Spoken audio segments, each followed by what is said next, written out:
Welcome into Outkick the Show. I am your fearless leader, Clay Travis, back.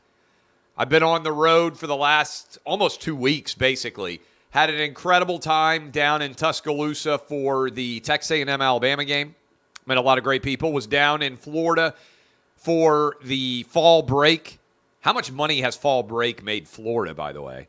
We didn't have fall breaks, at least not that I remember when I was in school. Now kids get a full week. It's just like spring break, so it was incredible down there. Fantastic weather.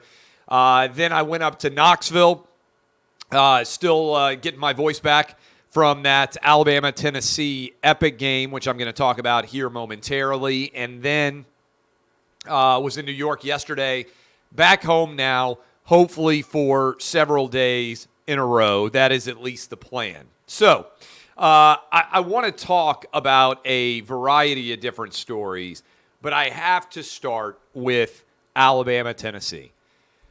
I'm fortunate to get to go to a lot of different sporting events all over the place. Alabama-Tennessee, Neyland Stadium was the single loudest stadium that I have ever been in my life. I've been to every SEC football stadium for games, often for big ones. Never seen anything like it. And I thought Alabama, certainly early in this game, was rattled by it. There were a lot of false start penalties. There were a lot of delay of game penalties.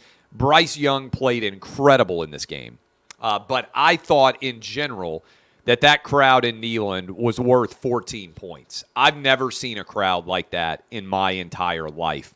And so 11.6 million people watched it, peaking with an audience of 17 million, which is the most watched college football game by over 1 million viewers so far this year. And when that kick went over the upright, and my goodness, it barely got over the crossbar and went in for the win, 52-49 for Tennessee. It's the most points Alabama's given up since 1907. 115 years of Alabama football, they put up 52 points, Tennessee did. And I said in my column, when Josh Heupel was hired, I never thought he could turn around things this quickly. He's got Tennessee 6-0 for the first time since 1998. Played a really difficult schedule with 4 different ranked top 25 opponents so far on the schedule. Kentucky will come into town in a couple of weeks.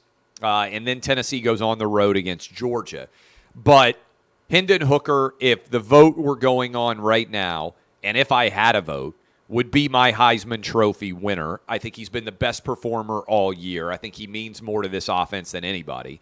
Jalen Hyatt went off for 5 touchdown catches, an iconic, legendary performance by him.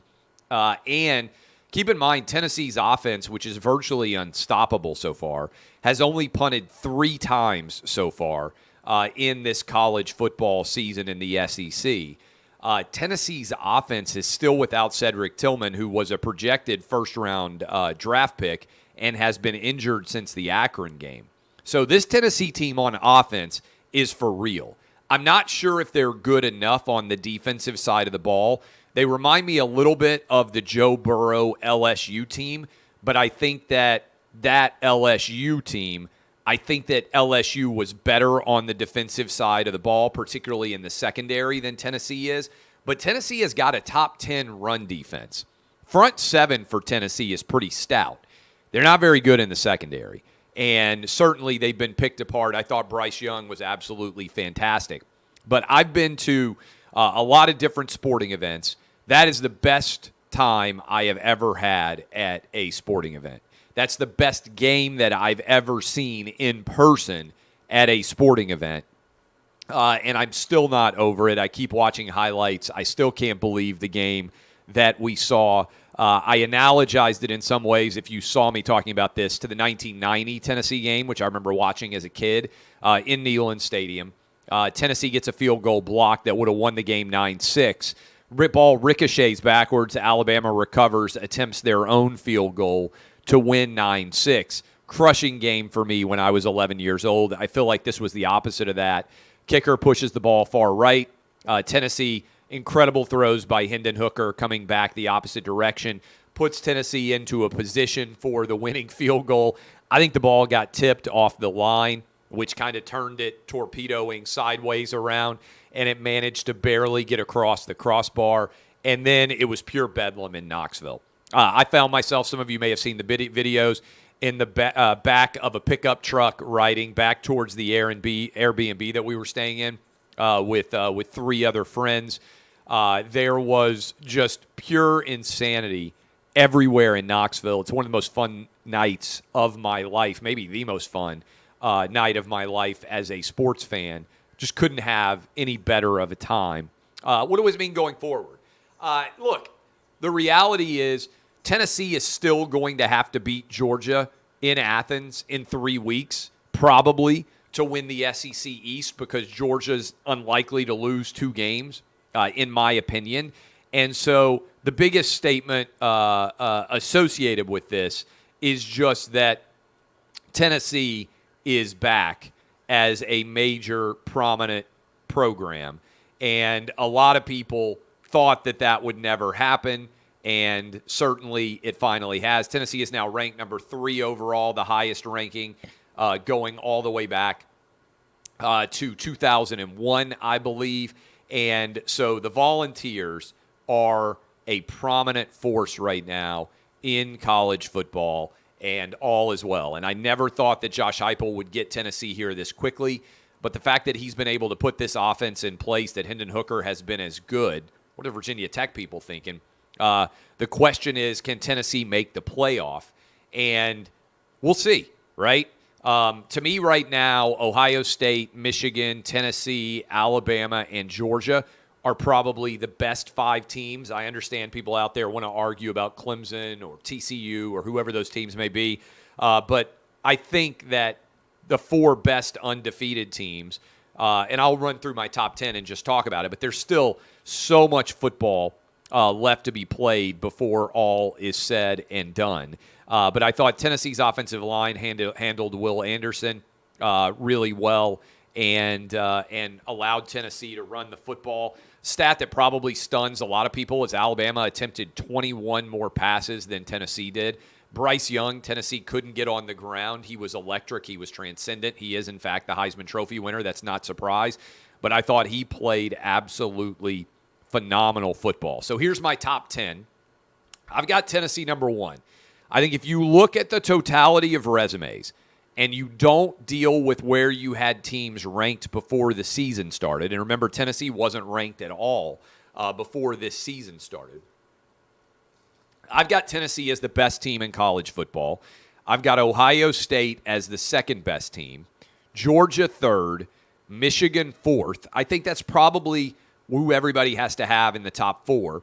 TCU, Clemson, Alabama, then Ole Miss, Oklahoma State, and UCLA. That is my present Outkick top 10, 100% judging teams based on what they did on the field as opposed to what we expect to see them do on the field. In terms of SEC power rankings, I've got Tennessee number 1 overall. I've got Georgia 2, Alabama 3, Ole Miss 4, LSU, really nice win for LSU on the road over Florida. Gators, wobbly, I think it's fair to say. Kentucky 6. I was impressed that Kentucky got the win over Mississippi State. I thought Mississippi State would get them. Mississippi State 7, A&M 8, Arkansas 9, South Carolina 10, Florida Gators 11, Auburn 12, Mizzou 13, and Vanderbilt as the 14th best team in college football. So that is my analysis of the college football weekend that was. And I appreciate everybody that I've gotten to meet on the road. Still got a lot of weeks to be back on the road for Outkick as a part of Big Noon Kickoff, but certainly appreciate all of you out there that I am able to meet on the road. We're 21 days out from the midterms. So 21 days from now, we will be throwing a party in Nashville. The Clay and Buck Show will. And we are going to be celebrating the midterms, and I believe it is going to be a red wave, and it may well turn into a red tsunami. I will update you with my expectations every week up to and including the day before the election. Always want to say this is predicated on you still need to go out and vote, right? I'm just looking at the trend lines. I'm analyzing the polls. I am looking at the gambling odds and trying to assess what I think is going to end up happening. So the House, Republicans are going to win the House by a substantial amount. It's possible that Republicans have their biggest majority in the House in 100 years by the time all of this is done. So it would be a tremendous upset if Democrats retain the House. I would be stunned beyond belief if that happened. So I'm not even focused right now on the House. I totally expect for Republicans to take the House. The election in the Senate. J.D. Vance is going to win Ohio. The Ron Johnson is going to win re-election in Wisconsin. And we are going to see Ted Budd win the open Senate seat in North Carolina. So those 3 seats are off the board. Marco Rubio's not in danger. He's going to smoke Val Demings.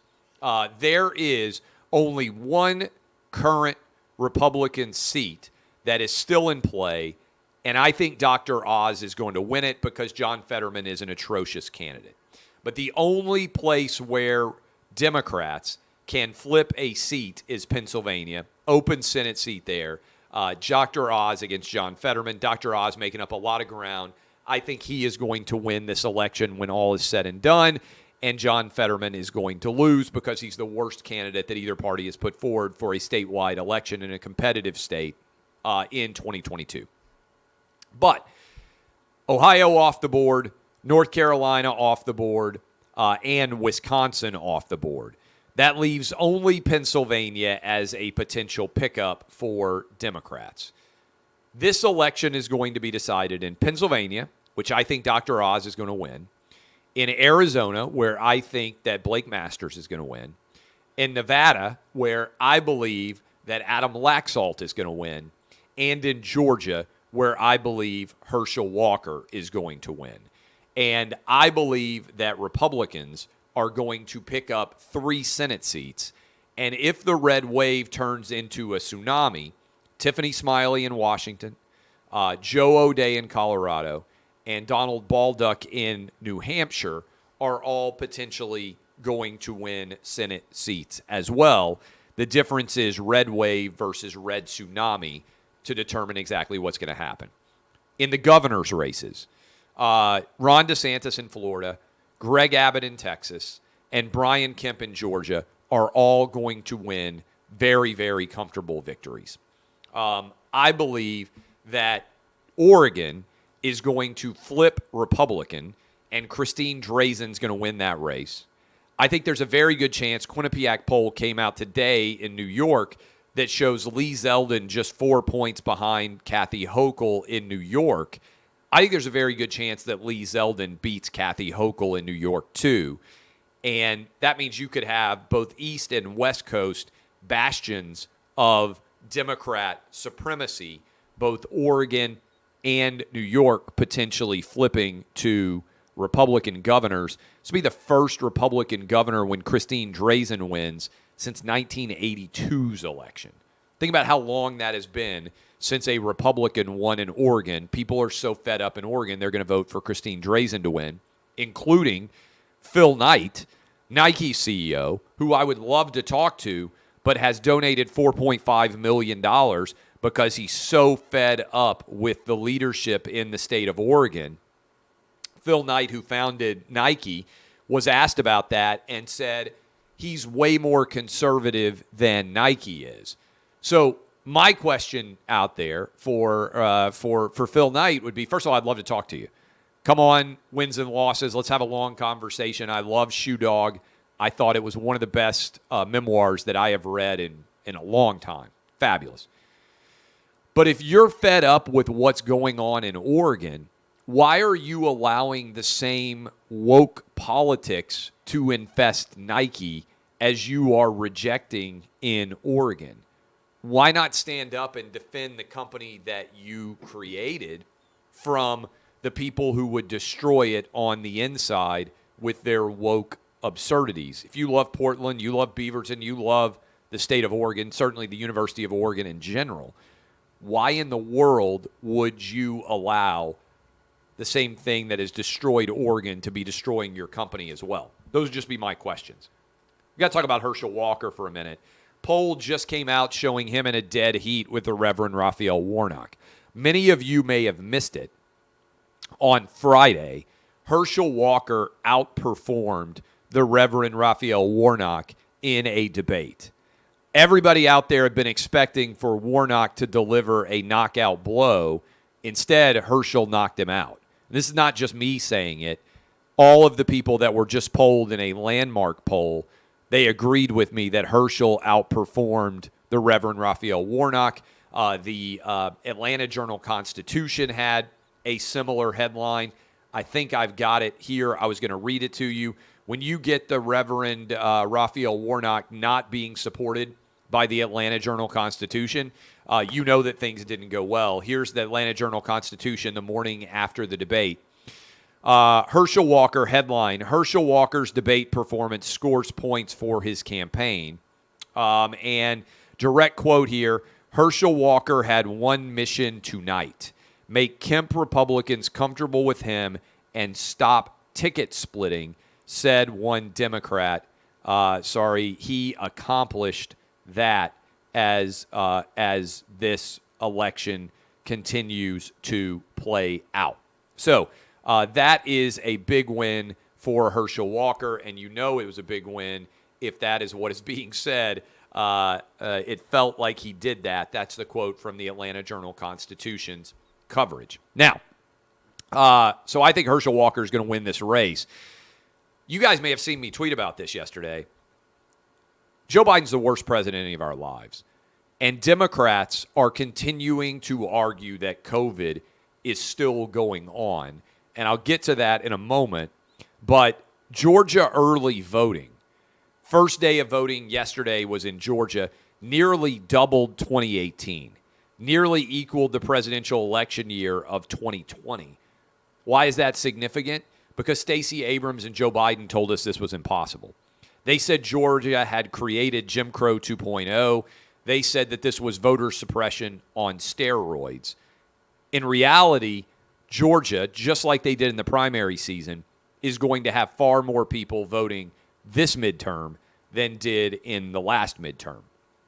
And so what should happen is Stacey Abrams and Joe Biden should apologize, as should all the media that carried the water arguing that this was true, particularly because they cost the Atlanta Braves the All-Star game where they were going to honor the legendary Hank Aaron. Instead of that happening, the All-Star game got moved out to Colorado. Stacey Abrams caused that. Crazily, while I was down in Florida, I was seeing a lot of ads for both Florida elections as well as Georgia elections. And Stacey Abrams is now trying to argue that Brian Kemp, the governor of Georgia, is responsible for the Braves game being pulled when she is herself directly responsible for it. Pretty indefensible. Poll came out. Lots of polls out there, all breaking in the direction of Republicans. This is a New York Times poll. Overall, Republicans +4. Independents, Republicans +10. Independent women, Republicans +18. That's a 32-point swing in the space of a month. And this is a pretty significant outcome that is hard to explain away. And so the other issue here is what's going to decide this election? It's the economy. It's the economy, it's inflation, it's immigration, it's crime. That's what Republicans are talking about. What issues are Democrats focused on? This is a Harvard-Harris poll. January 6th, which no one cares about. Women's rights, they're trying to terrify women about abortion. And climate change, again, what no one cares about. They're also Democrats, still focused on COVID.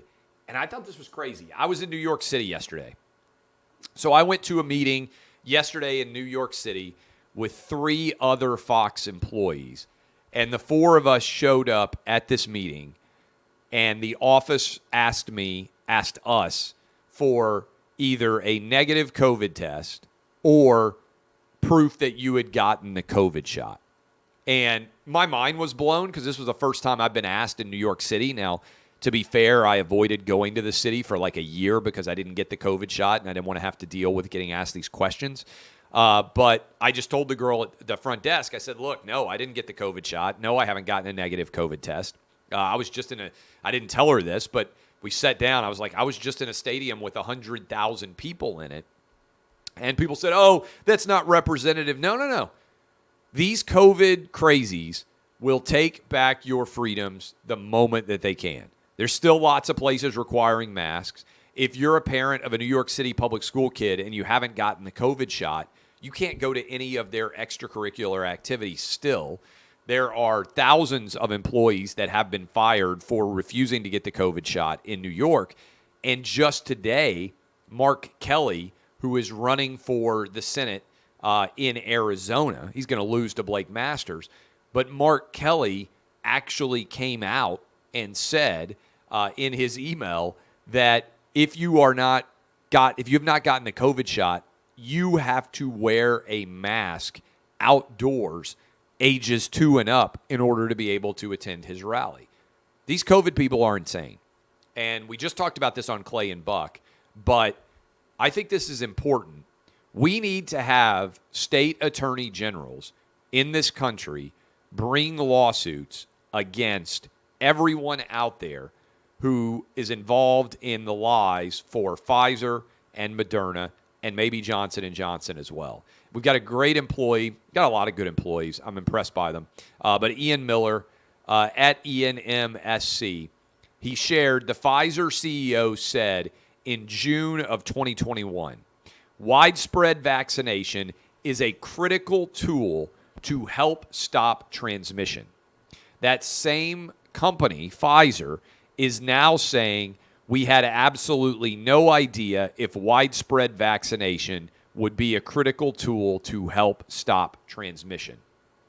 This is direct evidence of fraud. Pfizer said that you wouldn't spread COVID if you got the shot, and they used that claim as justification to put in place mandates which guaranteed multi-billion-dollar profits to Pfizer, Moderna, and Johnson & Johnson for shots that did not do what they claimed they would do. Republican attorney generals need to file fraud lawsuits against Moderna and Pfizer and Johnson & Johnson because even if they have some immunity protection, that immunity protection does not extend to fraud and misrepresentation. What should happen is plaintiff lawyers or state attorney generals should use the tobacco and opioid cases as their precedent for suing these drug companies on the COVID shot. Every single dollar of profit should be taken from Pfizer, Moderna, and Johnson & Johnson and returned to the American taxpayer. Some of these Pfizer, Moderna, and Johnson & Johnson employees should be investigated for crimes because their fraud directly led to massive profits for their companies. We need to know what they knew and when they knew it. And we also need for there to be a full vetting of what Dr. Fauci and all of his cabal of cronies knew as well. This is an easy call. This is what needs to happen to both Pfizer, Moderna, and Johnson & Johnson, and Republican attorney generals should be leading this charge. Finally, I saw this, and I just thought it was kind of fascinating. In that same New York Times poll that I referenced, where they kind of laid out what exactly was going on in terms of who's supporting who and all of these things, it's really kind of fascinating to see. And I believe, thankfully, Generation X is now saving all of us from this awfulness that is the Biden administration. Gen X overwhelmingly is rejecting Democrats. Again, Republicans have a 4-point lead among likely voters, but the biggest age gap is 45 to 64-year-olds, basically Generation X, which supports Republicans 59 to 38. Every other age group, 65 and older is dead even. 30 to 44 supports Democrats by around 9 points. Not surprisingly, idiot young kids support Democrats by a substantial 12-point margin. The reason why Democrats are going to get their asses kicked is Generation X. And I believe this directly allies and connects to the anti-authoritarian bent in Generation X. Now, I believe all these generations kind of get confusing to me. I believe I'm Generation X. I'm the youngest member of the Generation X group. I was born in April of 1979. And a lot of places say the millennial generation started in 1980. So, for instance, my sister would be a millennial, and I would be Generation X. But I just want to say, thank God for Generation X. You guys are saving the country right now, and I'm proud to be one of you that is helping to save the country. If you want freedom, you better vote red in 3 weeks. All right. I love all of you. DBAP unless you need to SBAP. Thank you so much to everybody we met in Knoxville, both Tennessee and Alabama fans. We'll be on the road for the rest of the fall. I'm loving every single minute of it. I will see you guys tomorrow with Outkick the Show. We'll be doing these all week. Sunday, I will do a live Game of Thrones reaction show, House of the Dragons, Season 10, the final episode of the season. I'll do a live immediate reaction show when it ends. All that's still to come. Going to be a phenomenal week. I appreciate all of you. DBAP unless you need to SBAP. I am Clay Travis. Thank you for supporting Outkick.